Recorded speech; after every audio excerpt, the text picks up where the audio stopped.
Hi, this is Greg Kilstrom. Welcome to the Agile World podcast, where we discuss customer experience, employee experience, and transformation in an agile age. The Agile World podcast is brought to you by TEKsystems, an industry leader in full-stack technology services, talent services, and real-world application. For more information, go to teksystems.com. To read more about the topics discussed on this show, you can go to my website at theagile.world and read my latest articles or get a copy of my latest book, The Center of Experience, a blueprint for creating an experience-led organization, now available on Amazon and other retailers. My name is Greg Kilstrom, and I'm the host of the Agile World podcast. Today we're going to talk about the importance of customer and patient experience and how training can play a big part in teaching empathy and understanding to improve it. To help me discuss this topic, I'd like to welcome Jennifer Thompson. First, why don't you tell me a little bit about your background and what you do at Insight and what types of organizations you typically work with? Yeah, thanks for having me, Greg. So I own a company called Insight Marketing Group, and I kind of stumbled upon being a business owner after working for a Fortune 100 company and running their marketing programs. I decided one day I would run for office, and I lost.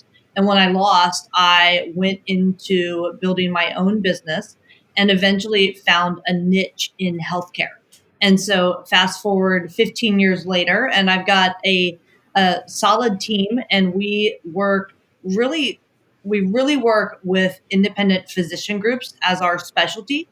So any kind of non-hospital owned physician groups. And then kind of post-COVID, we have really found a niche in helping those organizations who also work with independent physicians. And so we've done that for about 15 years. And then we've also got a training company that trains medical practice employees all about how to improve customer service and patient experience. Because as we've really gotten an understanding of the industry over the years, we've seen kind of the digital landscape change. And what I mean by that is it used to be you put up a website and maybe you run some ads and eventually you got on social media. But somewhere in the last handful of years, really around 2002, 2003, we saw a shift to online reviews. And that data tells you a lot about what is going on at your company, around your practice. And what it tells you is that it's time to focus on the experience that the patient is having. Because if you can make that change to adjust your patient experience and deliver better customer service, it actually ties back into your marketing at a very big level. And so that's kind of the niche that we've carved for ourselves, and it's really working out well. Well, you've worked in several industries in the past. You mentioned even running for office, but you're currently working with the healthcare providers that you mentioned. In the healthcare industry, customer experience is often referred to as patient experience. So let's discuss this a little bit more. So first, why don't you define how you define a good patient experience, and what are the things that are unique to patients and healthcare that people in other industries might not take into account? Absolutely. So I think that if you asked a physician a couple of years ago what they thought patient experience was, and they would say that that a patient had a positive outcome. Fast forward to today, and I think that when you are looking at patient experience, it's not so much in the eyes of a physician or a provider, and it's not so much in the eyes of what maybe an employer or an employee thinks that the experience is. It's really about how the patient feels when they walk out the door or when they interact with the company. And what I mean by that, and I think it kind of translates from medical to retail to food service, whatever it is. The patient experience includes how that patient feels when they go to your website, how easy it is to find your office. It would include, what the experience is in the waiting room, how easy it was to schedule. It even goes as far as including how the patient perceives the practice or the physician through the eyes of other people, meaning if other people are saying positive things about you, whether it's on social media or on Yelp or Health Grades or something like that, then that's also helping to shape the perception of the patient. And I think this translates, just like I was saying, to different industries, whether it's, you're a restaurant owner or whether you are a retail establishment or maybe you're just in a service-based industry. a lot of the customer experience is all about how the customer views you. In the world today allows the customer to view you in a much more transparent way that's ever been possible in the past. Yeah, totally agree. And I think what I've seen in my experience is the best companies that do this most successfully, it's really experience and improving the experience becomes part of their culture. So how can healthcare providers make improving patient experience part of this, really part of not just a process to be followed, but part of their culture? Absolutely. So I think it goes kind of it's multifold. One thing that makes healthcare really unique that your average Joe doesn't have to deal with is within healthcare we are kind of governed under HIPAA, which is the privacy and protecting the patient's data to the point that even going onto social media and responding to a patient's inquiry in a public setting can be viewed by some attorneys as a HIPAA violation. And going and responding to a negative review online can be viewed, as a HIPAA violation. So you have to balance when you're talking about defining it from a cultural standpoint and making it part of your culture. You have to, on one side, really ingrain in your team protecting the patient's privacy, understanding what you can and cannot do. But I think it boils down to, at least in my experience, it boils down to defining for your employees and for the people you work with that the number one concern of your job is to deliver an exceptional customer experience. And I drill this home with the practices that I work with.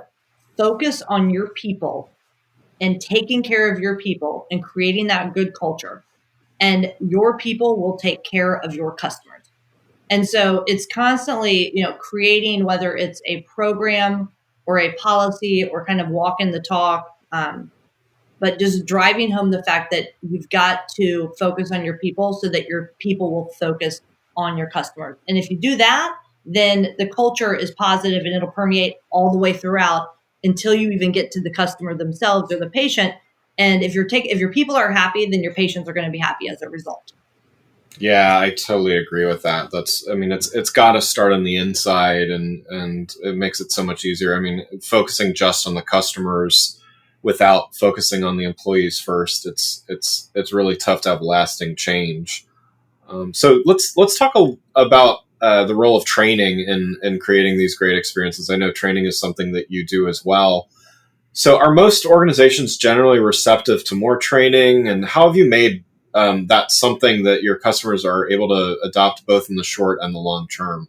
Yeah, absolutely. So I'll just tell you a little story of how I got into the training side of things. So I do marketing for physicians and for medical practices. And one of the big areas, which I've already alluded to a little bit, that practices are really paying attention to because it's changing the way that they operate. It's really drives home why we need patient experience training.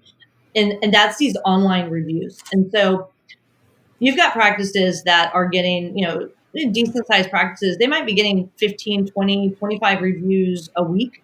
And, that can add up to a couple hundred a month. And I've got practices that might have 10, 15,000 reviews from patients that are unsolicited, where they've gone online and talked about their experience with their providers, with their doctor. Wow. And we take the data that's out there, which any business can do this. Take the data that's out there and download the data into some spreadsheets and look at what the data is telling you. And 9 times out of 10, you'll come up with a couple of common themes. And those common themes for medical practices are typically wait time, the front desk staff, something that they said didn't settle right, maybe the billing, they're not thrilled with billing. And then once in a while, it's related to a diagnosis. And so you can really take this in, kind of evaluate what that data is telling you, and then create a training program, or at least allow that to identify where you might need to upskill your employees. And that's what we've done. So I have a practice that has about 10,000 or so reviews. They came to me a couple of years ago and said, look, Jen, I want you to move the needle on negative reviews to positive. And we said, well, we can't really be the ones to move the needle for you. We can tell you what's happening. So we did a deep dive into the data. That's all the public facing data, looked at what it told us, identified some themes, and created some training specific to tackle those negatives that were in those themes. And so I think that as organizations out there, maybe you're thinking, I need to train my employees, or I'm tired of this 2-star Yelp rating. Stop worrying about covering up the negatives and start worrying about looking inward, and use those online reviews to look inward. And a lot of times you may just need to do some training and bring it top of mind for a couple of months, but track that data that everybody is out there looking at to make a purchasing decision, whether they want to come to you or come to someone else. Track that data, and then you can make adjustments on what you're going to train for and what kind of upskilling that you need to do. Yeah. And so how do you measure success? You talked about how you kind of determine the types of training, but how do you measure success? And then, when's it time to move on to a new type of training, or maybe the next phase of training or something like that? Yeah. So for me, for our group, there's kind of two KPIs that we really focus on. One is we track month over month positive versus negative reviews. So we look at how many reviews are coming in, and of those, are they a 4 or 5 star, or are they a 1, 2, 3 star? And if they're a 1, 2, 3 star, we want to understand what kind of the underlying reason for those negative reviews might be. And then the second KPI that we track is employee retention rates. We really look at, what's the turnover on employees, and when employees are leaving, what's the likelihood, or not even when they're leaving, but just in general, what's the likelihood that an employee would recommend another employee, not like a family or a family member or a friend, to either come to the practice or to work at the practice? Because those are kind of the big performance indicators that we're looking for. Because employee training, yes, it's about upskilling and addressing some of the negatives that might be out there, but it's also about, creating an engaged and satisfied workforce. And that's a way, when you're measuring kind of that KPI where you're looking at engagement numbers, when you're measuring on that side, that will also tell you a little bit about your culture, and if your culture is working for you or against you. Because if you had interviewed me 6 months ago, I would be talking to you about how we're at full employment. And this was a big concern of businesses. I cannot keep my employees happy. And so what do I need to do? And that was a big concern. Totally different conversation today. Hopefully 6 months from now, we'll be in the same situation. But I think that, if you can measure kind of the positive and negatives that the public is seeing, and then also measure internally how your employees are feeling about your business, those are the two things I would measure. Well, you definitely, you referred to, the next topic I wanted to talk about is COVID-19 and just some of the impacts there. And you dealing in the healthcare industry, I can only imagine that there's been some pretty big impacts. So what challenges has COVID-19 presented, both to your company as well as to your customers, and how are you able to help them during this time? Yeah, totally. So for my company, I went through the recession in 2008, 2009 as a business owner, and I made some mistakes back then of not moving fast enough to cut expenses, to find lines of credits, things like that. So I was very quick to make decisions and to be completely transparent with all of my team members. Knock on wood, we did really well in the last couple of months. We added clients to our rosters. We did not worry about cash flow because we were able to go after the PPP and get that money from the government and to take it in as a loan. So we didn't have to stress out about getting our clients to pay us on time. We were able to float, which was really helpful because it took us out of thinking about that, and we could think about delivering to the clients. So that all worked out really well. And knock on wood, I was able to even hire a person during the last few months just because we needed help. With that said, we needed help because from a healthcare standpoint, the hospitals were overwhelmed with everything that was going on. The governor, at least in our state and in most of the states that we work with, if not all of them, the governors actually basically turned off any kind of non-emergency surgery and prevented all physicians from performing non-emergency surgery, which basically shut everybody down. And so you've got the number one revenue stream for a physician's office outside of some specialties mainly is their surgical care. And so when they can't perform surgery, they're not making money. And so we had that as kind of a big challenge. But then separate is we had to make a decision very quickly before, as a company, we knew what was going on, to figure out how we were going to be a resource to our clients. And we became overnight experts in everything related to delivering a telemedicine solution. So we quickly vetted several companies for telemedicine and were able to pivot all of our practices that wanted it to get up and running on a telemedicine platform within 24 hours, which Wow. really helped us become such a resource for our clients in a way that we had never been. And I really think that's part of what drove us to being able to bring in new clients is people wanted to get set up on telemedicine. They needed help marketing their practices now that they were offering telemedicine options. And it just helped us move forward. So I'm really excited about the second half of the year, as long as we can get this crazy thing under control.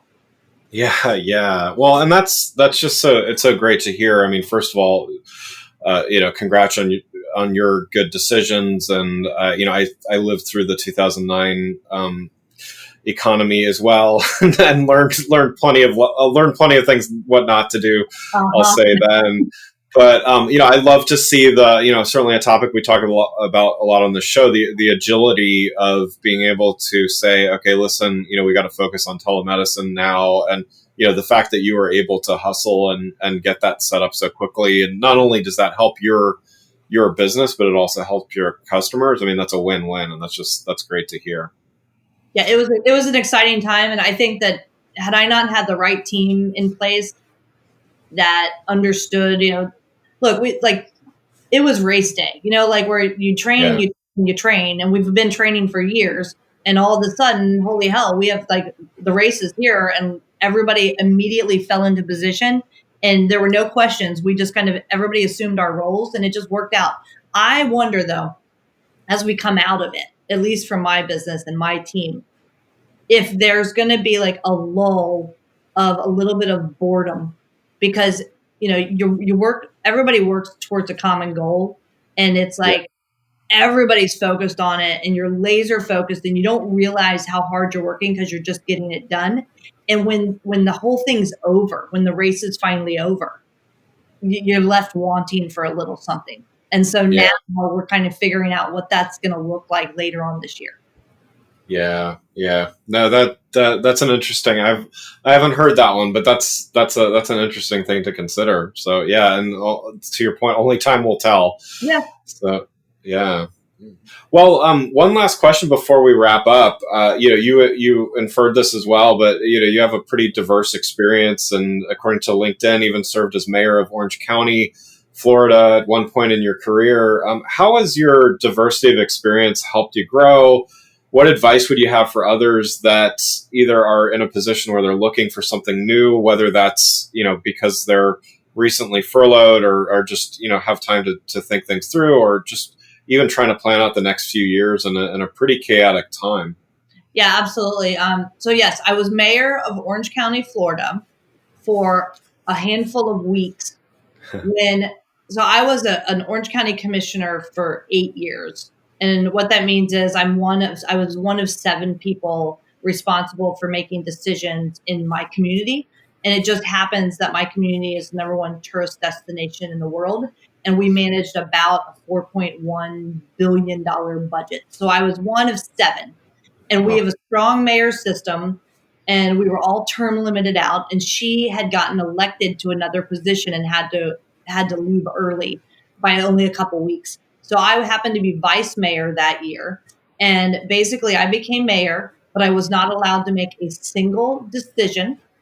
And the only thing I got to do as mayor was sign my name to an electronic signature once so they could put it on the checks for the 9,000 employees.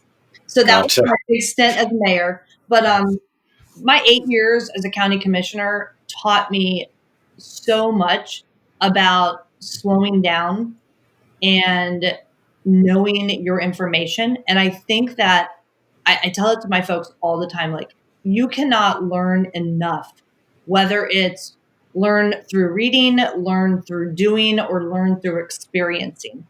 And just like you said, Greg, like you went through 2008, 2009 as well, and we both kind of have the same reaction to it. But going through that experience prepared us for what we're going through right now to some degree. And when I was in politics, going through that experience gave me a breadth of knowledge in so many different things. And it also helped me deal with really difficult situations. And it helped me be a better decision maker. And because of that, the COVID and the negative, the dealing with the negativity from a business ownership standpoint and just dealing with crisis, I was built for this because I've been training for it all these years. And so when I talk to people about what should you do, like if you find yourself without a job right now, or you're looking to get into something else, there's no time like right now, God willing that you're able to, that you can get your head in the right place and that you're healthy and that you're not stressed about everything else. But there's no time than right now to either deep dive into learning something or maybe even finding a way to become involved in your community, changing your perspective a little. And when you change your perspective, if you're looking for those opportunities when they come your way, when they're coming, when you change your perspective, whether it's stop watching TV and get out of the house and go help somebody, or decide you're going to go somewhere and you're going to read for the sake of learning a new skill or something like that. There's no time like the present to change who you are. And it just drives me nuts. I mean, I've got a younger brother who found himself unemployed. And what he does every day is he watches TV. Take the time to become a better person, because when that happens, and I have young people all the time ask me, well, how did you get to where you are? Look, you prepare, you keep an open mind. Part of keeping an open mind is preparing. And when opportunity comes a knocking, you open that door and you walk right through that door. And you have to be in the right state of mind, and you have to have the right skill sets and the right resources mentally to be prepared to walk through that door. And so, what can somebody be doing right now? Get yourself ready to be ready, because opportunity is going to come back and you have to be ready to take advantage of it. I love that. That's great advice. Well, Jennifer, thanks so much for joining the show. For those listening, what's the best way for them to learn more about what you're doing and keep up with you? Yeah, totally. I would say hit me up on LinkedIn. That's really an easy way. It's Jennifer Thompson in Orlando, and you will find me. Or you can always check me out on my website, which is insightm as in marketing, G as in group.com. And you can always find me. I've got a podcast that I've been doing. We're about 250 episodes into it. You can find us at the Dr. Marketing Tips podcast on iTunes or your favorite podcast player. Wonderful. Well, again, I'd like to thank Jennifer Thompson from Insight Marketing for joining the show. To learn more about both customer and employee experience, I recommend you go to my website at gregkillstrom.com and make sure to check out my latest book, The Center of Experience. More information is available on my website or wherever the book is available, like Amazon. Thanks for listening to The Agile World with Greg Killstrom. See you next week. Thanks again for listening to the Agile World podcast, brought to you by Tech Systems. I'm your host, Greg Killstrom. You can learn more and get a copy of my latest book, The Center of Experience, from my website at theagile.world or on Amazon or other retailers. Until next week, stay agile.